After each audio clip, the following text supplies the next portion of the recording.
Hey guys, Sam Millard from Untitled Precision. Today we're going to talk about the Bushnell XRS II. Okay, this is going to be kind of a first thoughts type review. This is only going to be just a short overview of the scope and kind of what I think about it so far after having used it for about 6 weeks. When I'm done using this scope and I need to do a full review on it, that will be a comprehensive review that I'll publish on untitled.precision.com. Now at the end of this video, I'll show you the tall target tests that I did with this scope. I actually did 2 of them. The first one, I didn't like the way the video turned out, and we didn't really do enough, I think. So I went back the next day when we didn't have anybody at the range and did a much more thorough tall target test. But I'll warn you up front that Mother Nature kind of intervened on the video. But anyway, at the end of it, I think you'll see that this scope passed the test handily. Okay, so let's just jump into this. I've got this mounted on my new competition rifle. I built this for shooting PRS matches. This is my 260 Remington. The XRS II is Bushnell's flagship optic. It is the top of the line on their elite tactical line of scopes. This is my first experience with the Bushnell rifle scope, so please don't ask if it's better than this one or better than that one. I really don't know. All I know about this scope so far is it is really nice. I can see why it's at the top of their line. It has what they call ED prime glass, so it's extra low dispersion glass, which helps to eliminate or greatly reduce chromatic aberration, which is where when the colors come through an optical device, they don't all come through at the same time, and they have a hard time focusing. An optical device like a scope has a hard time focusing on all of them at the same time. That extra low dispersion helps with that. And I can tell you, after using this for the last 6 weeks at long range as well as at short range on very small targets, the clarity of this scope is it's the best I've ever used, period. It's just a really nice scope. Okay, it's got rain guard and exo barrier and all that stuff on the glass like a lot of Bushnell products do. The only real gripe about this so far that I have is that it comes with a you know, I wouldn't even call it a scope cap. It's a bungee cord type thing with 2 caps on it. And it's really only good if you're going to stick it in your safe and you don't want dust to get on it or whatever.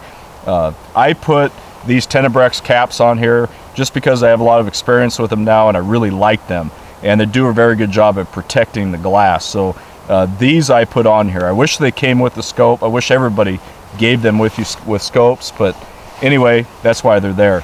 The diopter down here on the eyepiece is kind of a fast focus deal. It has a locking ring that you crack loose, and then you can focus the reticle perfectly to your eye. This eyepiece is stationary, it doesn't move. The magnification ring moves independently of that, so it stays in the same place all the time. Speaking of magnification rings, this has what they call a throw hammer lever, which is this piece sticking up here. It bolts onto this boss that is attached to the magnification ring. You can take that on, you can leave it off, or you can leave it on however you want to run it. I just leave it on there because it works so well. And you can reach up with your thumb and turn that power ring pretty easily. This is, I wouldn't say it's hard to turn that, but it's definitely positive feeling. You're not going to accidentally turn that one way or the other. And that's the same way with all the turrets, including the parallax knob. There's no backlash once you start turning it. It is turning. You can actually see it if you're running a parallax test. And it's pretty tight. It's not really loose. You're not going to bump that off by accident.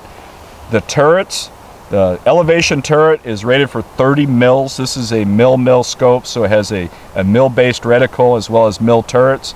It is rated for 30 mils of total elevation travel. This one actually has 32.5 mils. So with it zeroed on this surgeon receiver, I have 19.8 mils of up travel. That's pretty good. It has 10 mils per revolution, so you come around 3 times and you're topped out, and you come back down. This has what they call a rev limiter zero stop, and all it is a disc that sits down inside this that when you get it zeroed, you take your turret off, and all you have to do is take this screw out, and this whole turret cap comes off, and there is a disc inside that has 3 set screws, and those 3 set screws just grab a hold of the turret housing itself. So when you put that cap back down on your zero indicator, it can't turn down any further. That's as far as it goes. So it's pretty positive. I don't know how many times I've come up and down on that, but I'll bet you it's in the hundreds now, just playing around with it just to make sure it won't slip. It's a very simple design, and it looks like it's going to be very effective. Now the windage turret is a pull-out deal. I don't know if you noticed, but on the elevation turret, you just go. There's no pulling up on it or any of that junk, unlocking it. You just turn the turret up where you want to go, and when you're done, you turn it back down to 0. It's very positive. The clicks, the detents are very positive. There's no way that turret is going to turn by itself. Now the windage, I think a lot of people want something on their windage cap. I think they want a cap, or they want some kind of a locking device. So Bushnell, instead of capping it, just put a locking deal. So you pull out on it when you need to turn it. When it's pushed in against the scope housing, it won't turn, so it's locked. When you want to pull it out, if you want to dial wind, you pull it straight out, and now you can turn that knob. And it'll go 10 mils right, 10 mils left. You can't really screw it up. If you get lost in it or whatever, you just go all the way one way and then come back to 0 in the middle, and you're there. Anyway, I don't really need a babysitter on my windage turret, but this one isn't bad. At least you can get to it easy. You don't have to worry about losing caps or any of that stuff.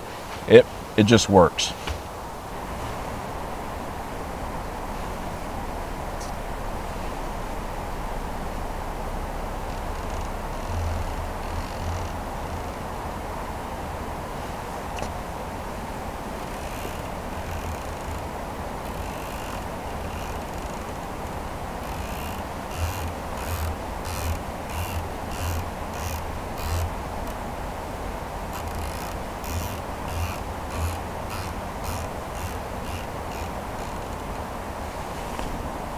Okay, the XRS II has a 34mm tube, a 50mm objective lens, and this scope is, the magnification range is 4.5 power up to 30 power, so it's got a lot of juice on the top end. I haven't used it very much at 30 power, other than just to check its clarity, and you know, because I'm not going to shoot very much at 30 power probably, but it is handy if you need to look at something in detail that's pretty far away or even close to you, or relatively close. Like if you want to see the impacts on something at 400 yards, you can do it with the scope at 30 power. Most of my shooting so far has been between 20 and 10 power. I've shot one match with it. The furthest targets were, I think, 1086, and we had a lot of stuff at, you know, 400 and 500 yards. So most of my shooting was about 15 power, I guess, on average, and you know, I had no problem at all engaging targets at 15 power with a scope. Okay, so some of the specs on this is it's about 14 inches long. It's I believe 37 ounces. I might be off an ounce or two there, but it's pretty close to 37 ounces. This is a serious piece of glass. It's right in the same range that most tactical rifle scopes weigh. And you know, I think a lot of that is because all the glass that's in it, the extra low dispersion glass to get the clarity. But anyway, about the only problem I have so far, and it's not, you know, it's not a problem because I can actually use it, but because of the offset, and a lot of first focal plane scopes are like this, they have a short front section and then a longer back section, and especially with this eyepiece on here, I'm almost out of room on this surgeon receiver because the pick rail portion of that is actually built into that receiver, so there's no extra notch coming off the front, and my front scope ring is right on that notch, and my turret housing is pushed right up against that notch. Actually, it's pulled. No, it's pushed. It's pushed forward to get my eye relief right, and I could actually use another probably 1/16 of an inch to make it perfect. But anyway, it works. I ended up using Night Force medium height rings with that because they're pretty much the narrowest rings that I could find, so that I could grab that rail and still not lose any forward motion on the scope. Now ordinarily I would use a ring cap level, a Night Force ring cap level with that, so that my son and I, he's left eye dominant, I'm right eye dominant, we could both use that level, but the throw hammer at 20 power completely blocks the level, so that was out right away. I knew I wasn't going to use that. I ended up putting my accuracy first anti-cant device on here, and Jake will just have to suck it up when he shoots my gun, but anyway, it worked out really well. If you watch my scope mounting video, how I mount scopes, this is the scope I use, this is the gun, this is the level, everything, and I haven't touched it since that video. So you know, I got to the range, I did a tall target test, I did a plumb line to make sure everything was squared up, and it was perfect. So when you watch that video, at the end of this video, you see how it all works out. Alright, so anyway, this is one of the reasons I don't like preliminary reviews, because, I mean, that's all it is. But I'll tell you, from the amount of use that I've used this scope so far, and I believe I'm at about 400 rounds now with this scope on the rifle, and maybe 50 of that was 100-yard group shooting. The rest of it's all been long range, where I have to dial the turrets, and I'm out in the woods, and I'm shooting stuff in bad conditions, and I'll just tell you that the scope is working out very well. But you know, we'll see how it works out. I've got 2 matches coming up. I have at the end of April, that last weekend, and then the next weekend I have another match. So this, I think the rifle's sitting at 800 rounds like right now, and it's going to very quickly go to about 13 or 1400 rounds, and it'll be used hard. So you know, look for the full review on this, but right now I can tell you that this is probably the nicest rifle scope I've ever looked through at targets, and is on par with everything I've used as far as the mechanicals go, like the turrets, the reticle. Everything just works out very well. One other thing that I forgot to mention, and I should have, but this is a first focal plane scope, so the reticle stays true no matter what magnification that you're on, as far as target size to the reticle, so everything stays the same. The turrets are mils, the reticle is mils, so they all match up. You can use a reticle to hold off, or you can dial it either way. This is my second mil scope, and the first one was about 5 or 6 years ago, so I'm having to speak another language now when it comes to mils, because everything else I have is MOA. The XRS II is not available in an MOA reticle or turret configuration. It can come with 2 reticles. You can either get the Horus H59 or you can get the G3. This one is the G3. I was kind of chicken about getting H59 because it just has so much stuff on it.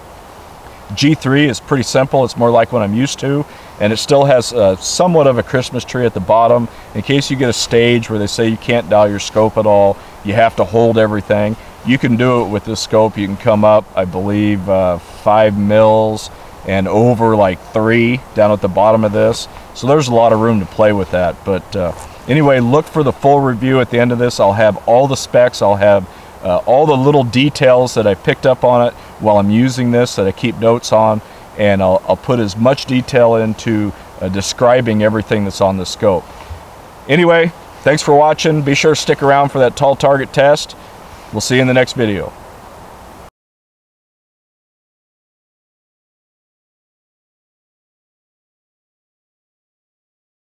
Okay, today I'm going to do a tall target test on this Bushnell XRS. This is on my 260 competition rifle, and I'm going to keep it really simple. I'm going to take this chunk of cardboard with a line drawn on it. I'm going to plumb it up on a target backer with my level, and then I'm going to shoot. I'm going to aim at this orange dot every time I shoot. So I'm going to take the first 3 shots at 0, shoot them into this dot, and then I'm going to dial the scope up in intervals. I haven't decided how far I'm going to go or how I'm going to break that down yet.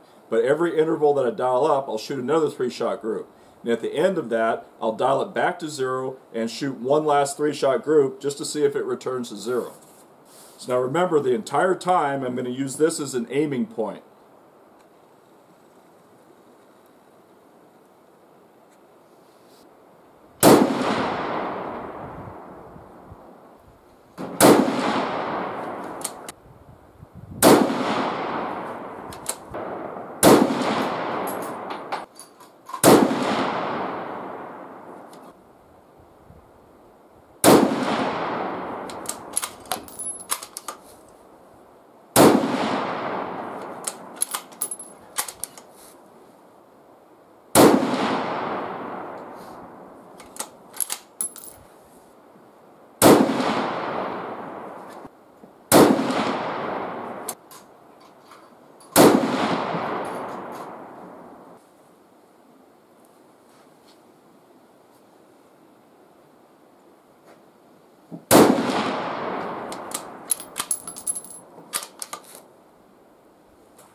Well, that was awesome. A little spring snowstorm here in North Idaho.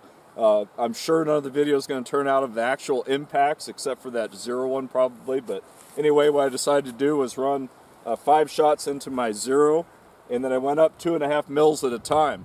So my 2.5 mil 3-shot group is right here. It's all in the same hole, and it's straddling the line. And then here's 5 mils. That's another 3-shot group right on the line. And then here's 7.5 mils. It's right on the line, 3 shots. And then we have 10 mils and then 12.5 mils.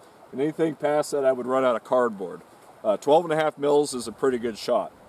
And then at the end of that, I came down, zeroed it out, and then came back up 2.5 and dialed 2.5 right wind and sent a shot, and 2.5 left wind and sent a shot. And then at the end of that, I went back to 0 again and shot 3 more shots into my 0 here. So I think this scope's going to work out fine. I'll measure all this to see what the actual values are, but just looking at it with the reticle from 100 yards, I can see that it's at 2.5 mil, 5, 7.5, 10, 12.5. It's pretty easy to measure it with the reticle. But I'll put a tape measure on this to make sure. But what this has told me is that my scope is dialing in the increments that I'm dialing it, and my scope level that's on the scope itself is plumb, the reticle's plumb, everything's squared up. So when I take a shot at long range, when I dial to it, I'm going to get everything I'm asking for, and I'm not going to be right or left of my center line.